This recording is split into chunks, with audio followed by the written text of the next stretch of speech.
Okay, so in the Acids and Bases 2021 exam, there was a question about a student who added lemon juice to a beaker of oven cleaner that contained universal indicator. Now in the question, you're being asked to explain what happened to the colour of the solution as the student added the lemon juice to the oven cleaner. In your answer, you need to link the changes in colour of the universal indicator to the pH, and also the pH then to the concentration of hydrogen and hydroxide ions, and then explain the type of reaction that's occurring. So I'm going to demo the little experiment that the student would have done, and then you can fill in the boxes on the doc that I've given you to help you build up an answer. So first of all, I'll put my safety glasses on. I've got here a conical flask, and in there it's not actually oven cleaner, but it's a cleaning product. So the pH will be very, very similar. I'm going to add a couple of drops of universal indicator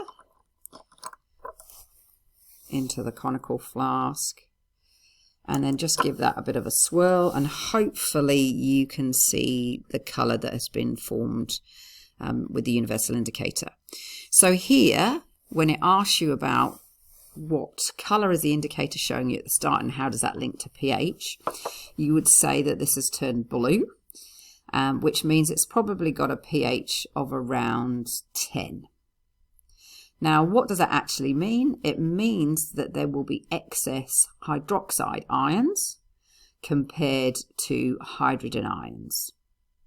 There must be an excess for it to actually indicate that there is an alkali present.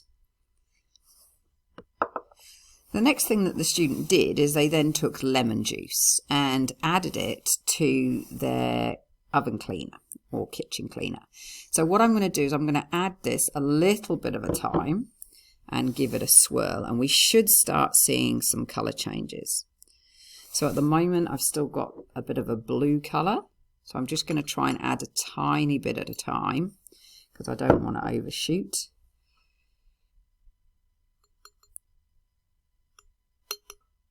Okay, as you can see, the colour is starting to go towards a bit of a dark green.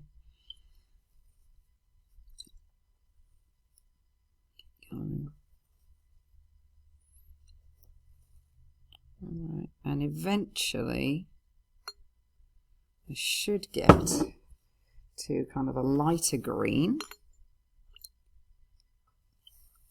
Okay. And then if we look at this now, definitely a green colour. So by adding the lemon juice, I'm changing that balance between the hydroxide and the hydrogen ions.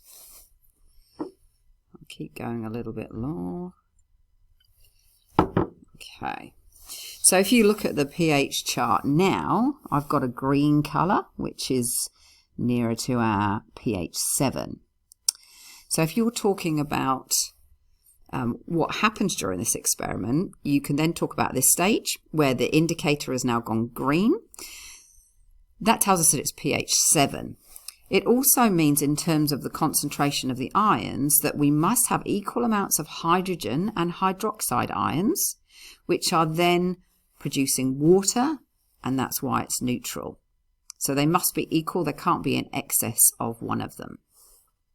Okay, so if you keep going, so it said to keep adding the lemon juice until you get no further colour change. Now you can see it's going quite an orangey colour now, a yellow or an orangey colour. All right, so I'm probably not going to get any further changes now. So again, if we talk about the colour and relate it to the universal indicator and the pH, if we get our chart, we can see that we've now got orange, which is around about that pH sort of 4-5, which would be a weak acid. Now we're never going to get to the red. And the reason for that is because of the pH of lemon juice. So at the moment we have got an acid, and the reason that we've got an acid is because the concentration of the hydrogen ions is in excess to the hydroxide ions.